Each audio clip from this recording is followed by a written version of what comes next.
We are post-spring ball. That means it's list season. Who's the most dangerous team in the SEC heading into 2025? Time to get the squad together. You're talking ball with the SEC squad, sponsored by Game Time. From Alabama to Tennessee, from Georgia to Oklahoma, from Auburn to Texas, it's the local experts of the Locked On Podcast Network bringing you scoops, breakdowns, and the most comprehensive preview of the upcoming SEC weekend. It's the SEC squad, and we have a seat for you. Hurt feelings and thin skin are prohibited. Squad up. You're part of the SEC squad. Oh, yeah. Welcome into the SEC squad. Sit back, grab your favorite beverage, and join us as we get you ready for another wild week. Talking all things SEC. Today's episode is brought to you by Game Time.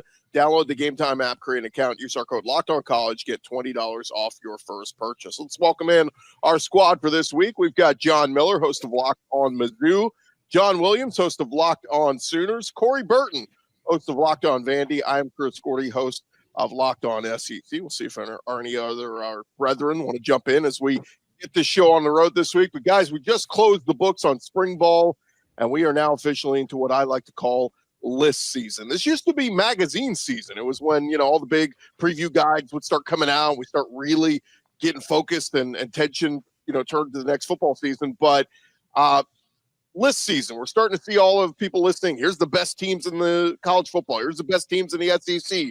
Here's the best quarterbacks in the SEC. So I want to pose the question to you guys coming out of spring. Give me a team in the SEC that you look at and say that team is dangerous, and it can't be your team. What team do you think is dangerous heading into 2025?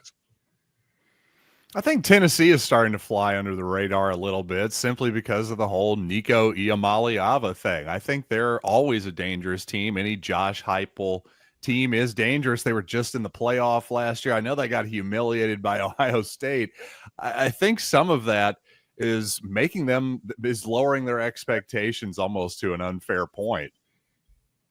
I think I'll say this because John can't per the rules, but I think Oklahoma is dangerous there with John Mateer and Arbuckle and everything and all that they got going on with their team. I think they improved a lot throughout the portal, and their team I think people need to watch out for. Venables has kind of fixed some things that he needed to fix on the offensive side of the ball. Hopefully, John, for your sake, y'all stay healthy.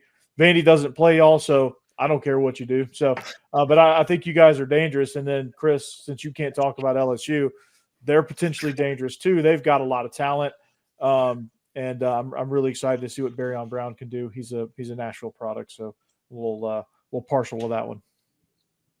Yeah, I think, and Oklahoma fans are going to hate it when I say this, but I think Missouri is flying a little bit under the radar right now, and I hate even saying it, but the schedule really kind of lines up fairly well for them. There's not a whole lot going on with that. I mean, obviously they got the games against Alabama, Texas A&M. They're going to loom large.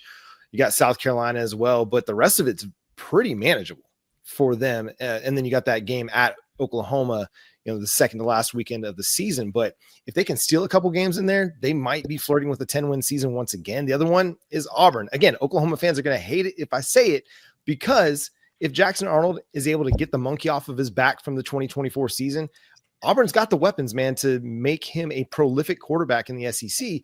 Again, it's big ifs, but those are two of the teams that I think are still flying a little bit under the radar. Past that, I think everybody's probably pretty accurately ranked or rated right now. Yeah, I think everyone except for Kentucky, you can say, is pretty dangerous, because I'm not buying Kentucky at all. I'm not really buying Mississippi State at all either, but I think the rest of the teams in the conference, you could say, you can make some sort of claim that, hey, you better watch out for this team, because, they got a piece here, a piece there, some pieces over on the lines, and, whatever the case may be per those teams, you can make a case that they're all dangerous. So this conference is at an all-time high, just in general.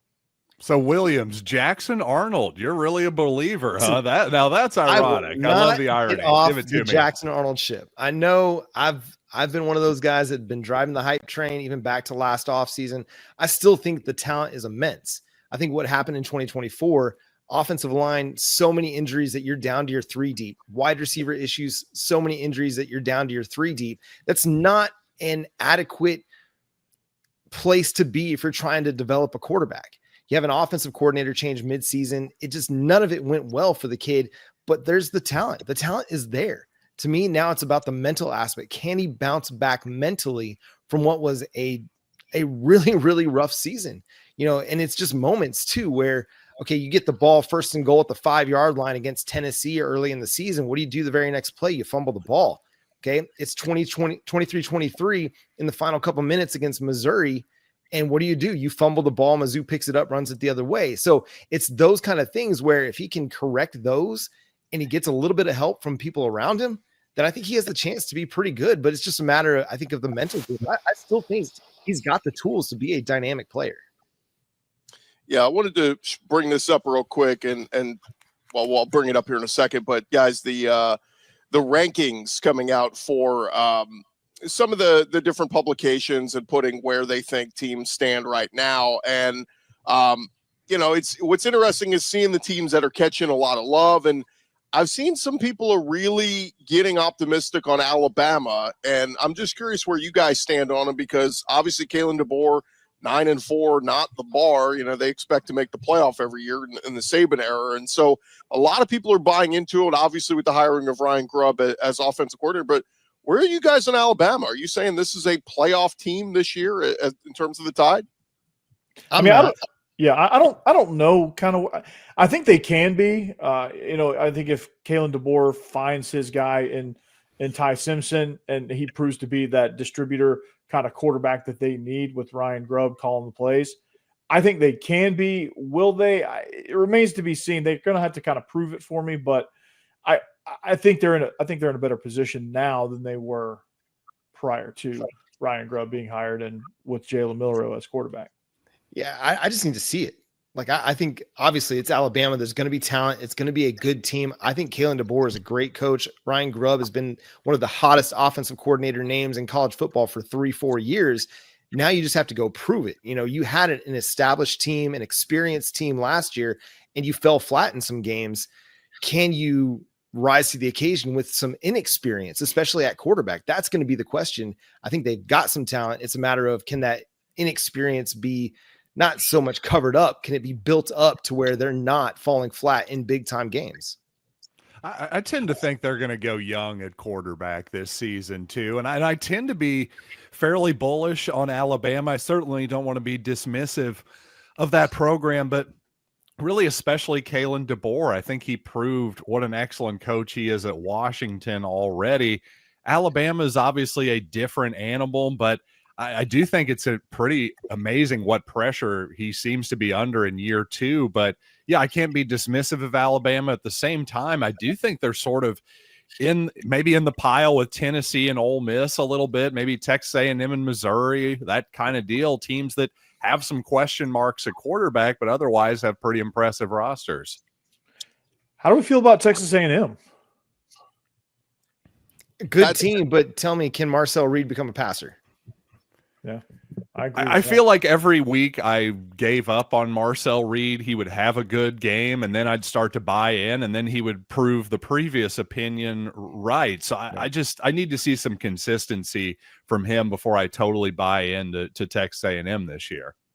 That's the team I was going to bring up, because it seems like they're catching a lot of love, and people like that they went out and added, got some weapons for him in the transfer portal. Obviously, they got the kid Micah Hudson, who ended up reneging and going, I think was going to go back to Texas Tech. I don't know where he ended back up, but Casey Concepcion from NC State, Mario Craver from Mississippi State, along with Terry Bussey and some of the other pieces. And obviously the running backs, Levy and Moss back healthy, Reuben Owens back healthy. I mean, it's, that they ran the ball really well, and they were looking strong. It's 7-1, leading the SEC, by mid-season, and then fell apart down the back stretch. But as I read some of these preview lists and all that this week, people are high on the Aggies.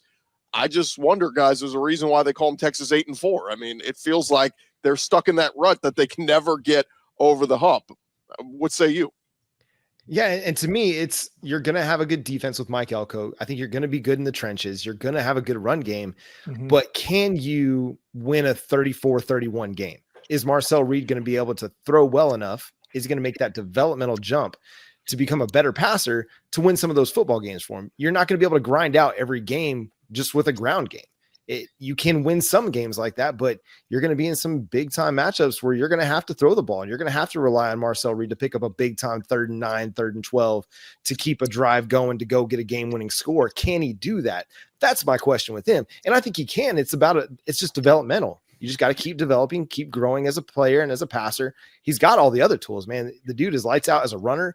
He seems to have the intangibles there as just a gamer. He's one that can step up in big games, but now he's got to show it as a passer to become that complete player at quarterback. Yeah, I agree totally with that, John. That's completely with Marcel Reed being a complete passer. I wonder what it would have taken for A&M to have kept Connor Wigman around, who ends up at Houston.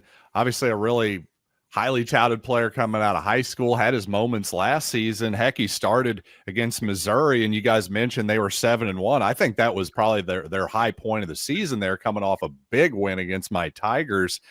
And like you say, they kind of, Wigman got hurt a little bit, but man, I just liked when they had both of those options as opposed to one. You see all the money that's thrown around in College Station. I just wonder what it would have kept him around, and did they keep the right quarterback, quite honestly? Did he want to stick around? That's the other part of it, obviously.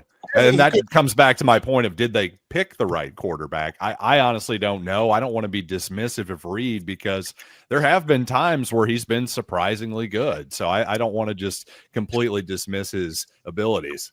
Well, Wegman couldn't stay healthy. I mean, so that's another reason why they were out on him. But keep an eye on Jacob Zeno, a name maybe not too many people are familiar with, a kid who started his career at Baylor for a couple of years, played at UAB the last 2 years, threw for 3,100 yards 2 years ago, 20 touchdowns. He went in there as a senior transfer. Look, he's going to push Marcel Reed. I don't know if he's going to win that job, but he's going to push him. And if something were to happen with Marcel Reed, they got a good option, number 2, that maybe they could turn to. So we shall see. We talked about the Aggies. What about the Longhorns? They're getting a lot of love. When we return, guys, should we be afraid of the Longhorns? The SEC squad talking more ball next. Hey, more with the SEC squad in just a second. But first, there's nothing like the atmosphere of an NBA playoff game. Every bucket, every defensive stop, every moment feels huge. It's electric in the arena. And with Game Time, you can be part of it without the stress of last-minute ticket hunting. Game Time makes it fast and easy for you to get playoff tickets, even when demand is sky high. Prices on the app actually go down as you get closer to tip-off, and their last-minute deals can save you up to 60%. Like we said, 60% off is what you can save up to buying last minute for sporting events, concerts, comedy, theater, whatever it is. Those last minute deals are going to help you out, and they're all in pricing, means no surprise fees at checkout. What you see is what you pay. Go take the guesswork out of buying tickets with Game Time. Download the Game Time app, create an account, use our code LOCKEDONCollege, get $20 off your first purchase. Terms apply. Again, create an account, redeem our code LOCKEDONCollege, get $20 off. Download Game Time today. Last minute tickets, lowest price guaranteed. SEC squad roll along here. And guys, I got to bring this up because 24/7 Sports did their post-spring rankings this week, and I couldn't help but notice of the teams from the SEC, they had Texas sitting at number 1 in the country. And I say to you, is this all Arch Manning hype? Is this just love for Sark because they made the playoffs 2 straight years? Or is Texas bona fide the number 1 team in the country? I can't wait to hear John Williams' take on this. Listen, the Texas Longhorns are the Dallas Cowboys. Anytime that the media is going to get an opportunity to hype them up, they're going to take it because the Texas Longhorns are going to create that buzz. It's just a matter of fact. I mean, it is what it is. They have been waiting for Texas to be back for a decade and a half. And finally, Texas lived up to the hype, made the playoff in back-to-back years, and they could not wait to rank Texas number 1 in the preseason. Listen, can they be good? Absolutely. I think they could be a really, really good team again this year. First-year starter at quarterback in Arch Manning, who's got the tools, but we saw what happened when he played a legitimate team in Georgia. The lights were a bit too bright for my man, okay? That doesn't mean that that's who he is as a quarterback. I'm just saying before we go ahead and crown him the number 1 overall pick in the 2026 NFL draft, which he's not going to be a part of, before we go ahead and hand him the Heisman Trophy, before we go ahead and make Texas the national champion, maybe let's tap the brakes and see what he's going to be able to do against Ohio State in week 2. I've lost a lot of NFL guys off that roster too, including the offensive tackle there, Kelvin Banks, a lot of pieces off that defense too. Yeah, I just think it's interesting. I'm sure Texas absolutely deserves to be one of the contenders for the league title without a doubt, but let's just not, I don't know, assume everything. It's like, it's strange that we live in a world where Texas is getting so much more of the benefit of the doubt than the Crimson Tide right now. Yeah, and over the team that beat them twice last season, once in the SEC title game, they're ranked ahead of that team. And that team didn't really lose as much to the NFL draft as Texas did. They return a lot of production defensively. Georgia does. And they host Texas in Athens. I don't know. I don't see it. You look at ESPN's returning production, Texas's offense is down at 126. Now, they added some pieces since that came out. Yeah, the defense is going to be good. I mean, Anthony Hill Jr., Colin Simmons, those dudes are legit dudes. They're really, really, really good football players. They'll be future first-round NFL draft picks. It's just there's so much turnover on offense when you lose Matthew Golden, Isaiah Bond, Jaden Blue, not Alfred Blue. That's a throwback. Jaden Blue. Sorry, excuse me. There's a lot of talent that they lost along that offensive line. I mean, retooling, it's a lot. Can Arch Manning be enough to overcome all that turnover and get all the pieces to fit together? I think Steve Sarkisian is a great offensive coach, but can they get it all to fit together this year? I don't know that. For 2027, if you want to tell me that they're the number one team in the nation going into 2026, then I'll probably feel a little bit better about that, because all of those guys on offense will have another year of experience and have played a full season as starters that you could probably feel a little bit more confident in. But right now, man, I'm just not so sure. One more guy that I do think is going to be a stud, though, for Texas, Ryan Wingo, wide receiver. Yeah. Love that dude. That dude, I hate that he plays for Texas because I love to watch that guy play football. Yeah, Missouri thought they were going to get Ryan Wingo until the last second, so I hear you. I'll just say this. Steve Sarkisian, has said recently that he thinks Arch, that chemistry he has with Wingo and some of those freshmen, that they were on the freshman team together. And so you come up together. A lot of times you got that chemistry already with those young guys, and that helps a lot. And I will say this for Texas's case, and I've had some people say, I question them being number one. I had some Texas fans say, oh, you're a hater. And it's not hating, because here's the thing. If somebody had Texas at number 10, I'd say they're underrated, right? So like I'm saying, I think you're a little too high at 1, but I think you'd be too low at 10. You're somewhere right in the middle. But here's the big question is, you just lost a ton. Have you earned that, for Texas, like, have you earned that right to just say, oh, they're just going to automatically reload and they'll be right back? No, some teams have a transition year. You have a 2-year, 3-year run, but you lose so many guys. You have what could be called a rebuilding year, where you kind of step back a little and then you take that step forward again. I think that's totally fair to say about this Texas team. And especially what John Williams said, like, if Arch is going to come back for a 26, great. They'll be absolutely hands down probably number one that year. But for me right now, it's okay to question losing all the pieces they lost. Jake Majors and all the guys on the defensive line. Alfred Collins, Matthew Golden. I mean, that's a ton of talent to lose. And Sark's recruited well, but to me, he has to prove it. We've seen Kirby do it. We saw Saban do it. To me, he's got to prove to us he can replace all that talent every single year and be a competitor. Yeah, I agree. I don't think it's crazy to predict that that's going to happen. But to your point, it's not crazy to go the other way.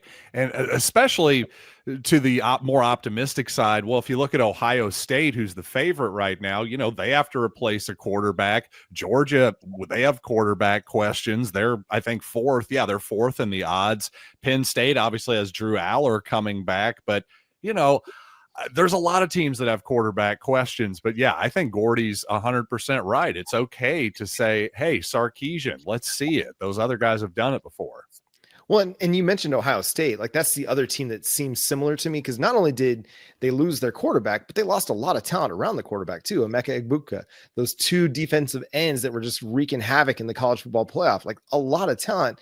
Those two running backs that were just dominating people in the end of the season. So Ohio State, similarly to Texas, do I have questions about? And that's not to say that they can't be really, really good and be playoff teams this year. It's just, but are we just making an assumption that, okay, yeah, Texas is back. Ohio State's still the dominant team. Oregon isn't going to have any problem replacing Dylan Gabriel. The list goes on and on and on down the top 5. And I get to Georgia and I'm like, okay, Kirby gets the benefit of the doubt. 2 national championships in the last 5 years, an SEC title last year. You get the benefit of the doubt. These other guys, I still need to see them do it on a year in, year out basis. Absolutely. You hit the nail on the head with that. I mean, we haven't seen Ryan Day really compete year in and year out. He's had the most talented roster just about every year, but he's got 1 national title to show for it this past season. And then, Oregon, can they replace Dylan Gabriel? All of that has to, you're spot on with the fact that you have to prove that. And I think that's a very valid point. So, it comes into mind, like, what do these rankings really mean? Like, you have to rank somebody there at number 1. Why not rank the defending champions until they prove that they're not worthy of that spot? Let me throw this at you guys, because Joel Klatt of Fox Sports put out his post-spring rankings, and the team he had number 1, and it's not an SEC team, but I just want to get your guys' thoughts, because it's a former SEC coach. He had Penn State as his number 1 team. And I've seen a lot of people have Penn State at 1 or 2. And I'm going, where in the world has James Franklin ever won a big game to prove that he could win a national championship? Oh, no. They did make the semifinals last year, right? They did, but he consistently loses to Michigan, Ohio State. Like, the big game, James Franklin's become known for losing. So for me, just to all of a sudden pencil them in because we like Drew Aller is kind of right. I don't know, man. You got to prove it to me. I think that's probably a fact of, he's just trying to be a little different, to be honest with you, which I don't totally hate. But I think if he were, if that was really, I'm going to stake my entire reputation on this pick, he'd probably go with Ohio State instead, I would imagine. Fox Sports analyst ranks Big Ten team number 1 in his preseason rankings. Who does the Big Ten have a big network deal with? Oh, wait, is Fox Sports? And to your point, John, I had to remember because I just wanted to be sure. Yes, the 2 teams they beat en route to the college football semifinal, SMU and Boise State. I mean, no offense to those teams, they had great years. But Penn State, come on. You don't This get is a valid point. That's a very valid point. A tomato can and a one-man team. Yeah, you really. I really want to disagree with you there, but I can't. Well, listen, I think James Franklin is a good coach. I don't think that he's a great coach. He still has a lot to prove to everybody, I think, to show that, hey, he's a guy that's ready to go win a national title. Drew Aller is a good quarterback, but can they win those big games down the stretch and prove it to everybody that, hey, this is our year to go win a natty? They haven't yet, and I just don't see that trend really changing with James Franklin because Ohio State's loaded up. Oregon's loaded up. I don't even know if they play Oregon, but the Big Ten is a lot better, a lot more competitive. They got a tough road ahead of them. So I'd take Texas. I guess I'd take Texas, Georgia, Alabama, LSU, and South Carolina, maybe even A&M all over Penn State to win a championship. I don't know about A&M, but I could see the others. Lawrence Sellers is going to be a dude, but we'll find out week 3 when they host Vanderbilt. So that'll be fun. One more segment to go here, guys. When we return, who's your dark horse? I'll give you a couple of teams that are maybe on the bottom. Could they make the come up this year and make the rise to the top of the SEC? We'll talk more ball here on the SEC Squad coming up next. Back to the squad in just a sec, but first, did you guys know your Fire TV is also an Xbox? You could turn any TV into your gaming and entertainment hub with Fire TV Stick 4K devices. No console required. You just grab your paired controller, you subscribe or sign into Xbox Game Pass Ultimate with EA Play included, and you are ready to play. Dive into hundreds of premium titles from EA Sports College Football 25, my preference, to Call of Duty Black Ops 6. You can play those games as easily as you stream your favorite shows. It is gaming made simple, and it is all on your Fire TV. You can play high-quality Xbox games at a fraction of the cost of a console. If you already have a console, a Fire TV Stick 4K device is more affordable and easier to travel with, allowing you to take your or your kids' games wherever you plug in. Go check them out. Head to Amazon.com/Fire TV Locked On to get started. Xbox Game Pass Ultimate subscription and compatible controller are required. Available on select devices, including Fire TV Stick 4K, Fire TV Stick 4K Max, and Fire TV Cube. Check them out right now. Amazon.com/Fire TV Locked On. All right, final segment of the SEC squad this week. And we kind of talked about some of the teams near the bottom that, I think some of you mentioned Auburn or Oklahoma as a team that could make a rise this year. So I'll just kind of pose it. These are your options: Vanderbilt, Oklahoma, Auburn, and Arkansas. Pick one of those teams you think could be that dark horse this year that could win the whole thing. I don't know if you know who I'm going to pick here, but you have arguably one of the top quarterbacks in the conference with Diego Pavia. Rebuild offensive line, some question marks at the offensive skill positions, but defense is loaded up for bear. They're going to control the clock and play really good defense. So, I think Vandy could be a dark horse to really make some noise, SEC title kind of noise. I don't know, but they're going to make some noise nonetheless. Yeah, I mean, I think Oklahoma's got a chance to be a playoff contender. I don't think that that's unreasonable. I think they've got a defense that's ready to go compete. This was an offensive way from being a playoff contender last year, but the offense was so bad that they only averaged like 13 points per game in SEC play when you take all those defensive touchdowns off the board. That's how bad the offense was last year. If it's respectable, it doesn't even have to be 40 points per game. If it's around 30 points per game, this is a team that flirts with 9-10 wins and is flirting with a playoff spot as they enter November. Now they've got a tough stretch in November where they play Tennessee and Alabama, Mizzou, and LSU. And that's going to tell the story of their season. Obviously that Texas game looms large as well, but they're going to be a team that's going to be in the mix. I think in November, it's just how they manage those final four games is going to be the story. And I think, again, you got John Mateer. We talked about it a few months ago when I was on this show about how Ohio State, Notre Dame made the college football playoff national championship with transfer portal quarterbacks in their first year with those programs. John Mateer, a transfer portal quarterback, an athletic running quarterback, similar to Will Howard, Riley Leonard, a dude that everybody believes is a leader. He's a gamer. I think the pieces are in place. Now it's just a matter of them going out there and proving that, hey, what happened last year, aberration. That's not who Oklahoma is. They're ready to go win some games.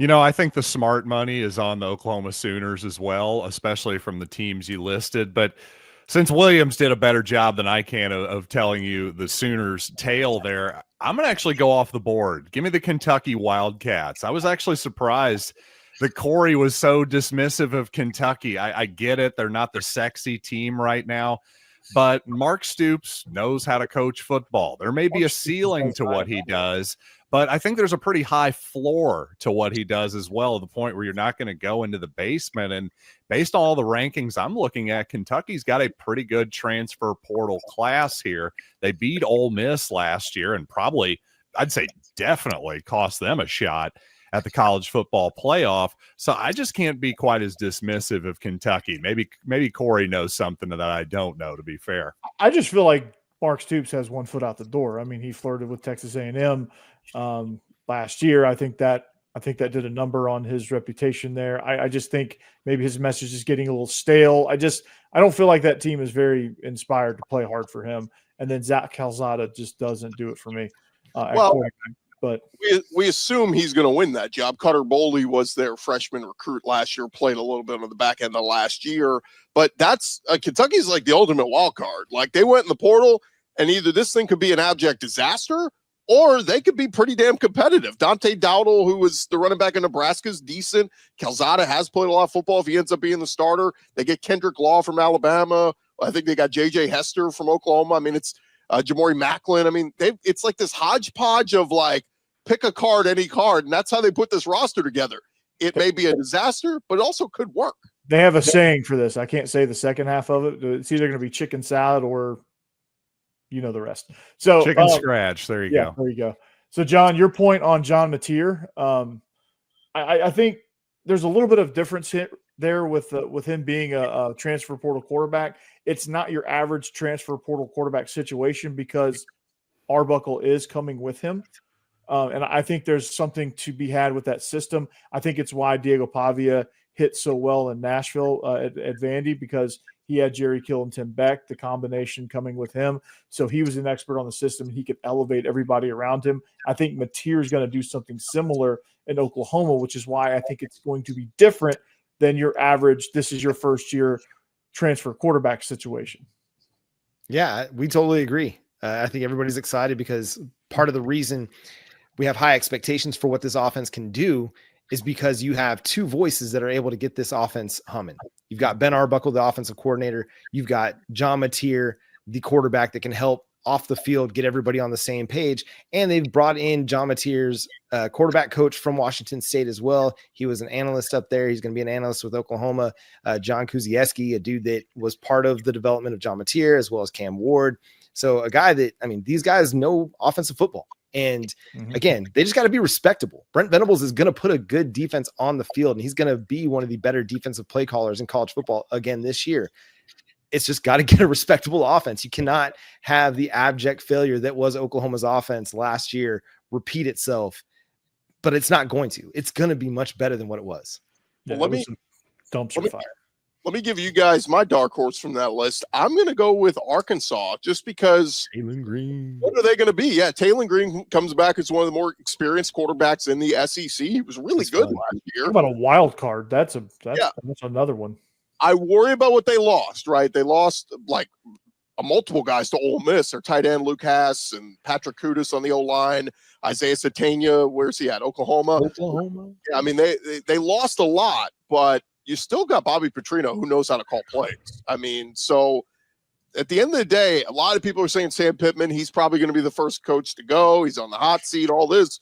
But to me, Taylor Green, if he plays up to what he is, that defense could just hold up, Arkansas might surprise some people. I think if Sam Pittman leaves, it's probably because of health issues, and I've heard there's some health issues there, and he might retire. Is probably where he's going. But I think they're going to be kind of a tricky, dangerous team. That's going to be, it's going to be interesting to see kind of how they play. If you're talking about Kentucky being a wild card, I think Arkansas is just that too. They're going to have everybody really excited when they go to Oxford and they beat Ole Miss in week 3. Ooh. Oh, wow. Okay. I listen, if we're going to talk like regression candidates, Ole Miss has got to be at the top of the page. Sorry, Stephen Willis. I don't mean to cause you stress, but I mean, we talk about teams that lost a lot. Like Ole Miss lost a lot. And I mean, listen, Taylor Green, I think he's a lot of fun. He could create a little bit of havoc. They lost a lot on that defense, and a lot of experience, a lot of really talented guys that went the top 4 rounds of the draft. That's going to be hard to replace, and that might be a bold prediction right here, but it would not surprise me in the least to see Arkansas go pull that upset off. And I think Steve would even tell you this, that those Arkansas Ole Miss games are about as unpredictable as they get. Like, you never know. Like that one year, I think it was with KJ Jefferson, where that game was like 50. It looked like an arena football game score. Yeah. And it was insane. But and Ole Miss was supposed to kill them, and they didn't. I don't know if I totally buy into the Arkansas half of it, but the Ole Miss might be overrated this year part of it. I am kind of buying into that, and I bought into Ole Miss last year. So this isn't a bias thing. I like Williams' take there. I really do. Yeah, I mean, Ole Miss, they're replacing probably one of their best quarterbacks in school history, Jackson Dart. And that's no disrespect to Eli Manning or Matt Corral or even Archie. But it's true. They got to replace all of that production, and that's not an easy thing to do, even for Lane Kiffin, the portal king. It's not easy. So they're naturally going to take a step back. How far of a step back that is, I'm not sure, but it all depends on Austin Simmons and how he progresses throughout the schedule and how he responds to more than just a drive or two that he had against Georgia. Well, you mentioned Portal King. I mean, it's 29 new guys coming in, but this Lane has done this the last 2 years, and they've been successful doing it. So that's core, though. I mean, they've had a core of guys they could lean on. I don't think they quite have that core this year. That's the difference. To me, if Ole Miss is going to be successful, they've got to get that run game back, because that's why they took 3 losses last year, in my opinion, was they didn't have the balanced run game to complement the offense, play ball control, stop having to punt and give the ball to the opponent. I think if they can get that run game, that's going to help Austin Simmons development way more. And yeah, I'm with you. Austin Simmons 2026 could be very scary, but maybe he has to go through some of those growing pains this year. Maybe it's an 8-4 type season for Ole Miss, but maybe building blocks for the 2026 season. We shall see. Now, Brandon's not here. Hold on. Brandon's not here. So I want to throw this out there for the chat and for everybody listening around the world. The Florida Gators are getting some love. DJ Lagway, are we high on the Gators, or what do we think about them? Schedule's still brutal, man. I love Lagway, but it still is a tough schedule. And like Lagway could be good, they could be a good team, but I think they're at LSU week 3. You got Texas. I mean, it's a tough Miami, I think it's the schedule, right? Yeah, I mean, so again, like they could be good, but still be 6-6, and we're talking about Billy Napier on the hot seat once again. So I buy in Lagway. Like I think he's going to be awesome, but the shoulder injury kind of scares me a little bit. The running backs, I like Jaden Baugh and some of the pieces they have there, but we'll see. Yeah, he still hasn't totally LSU, proven it yet either, but yeah, I like the talent too. Yeah, you go at LSU, at Miami, a week off, then you got Texas, A&M. Texas, and then A&M. Like that 4 games in 5 weeks is really that's gonna be the difference in their schedule, I think. Never easy. Yeah, I mean, if Florida could get Texas's schedule, maybe they could win an SEC title or two. You know, that's just kind of how it goes. You'd all be so lucky. We'll leave it there. Thanks so much for you guys for checking us out. Remember to follow and subscribe to your favorite SEC show. We'll be covering your favorite team every day throughout the offseason and into the season. Don't forget, I'll have you covered with the entire conference every day with Locked On SEC, part of the Locked On Podcast Network, covering your team every day. Talk to you guys next week. Peace.